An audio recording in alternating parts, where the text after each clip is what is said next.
video બને છે હા પ્લીઝ આમ લાઈક કરજે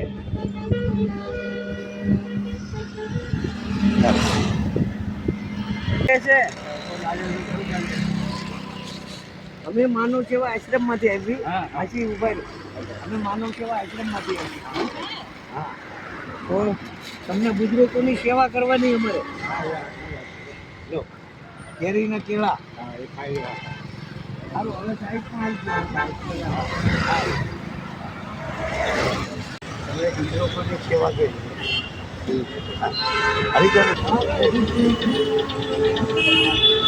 જય હો જય હો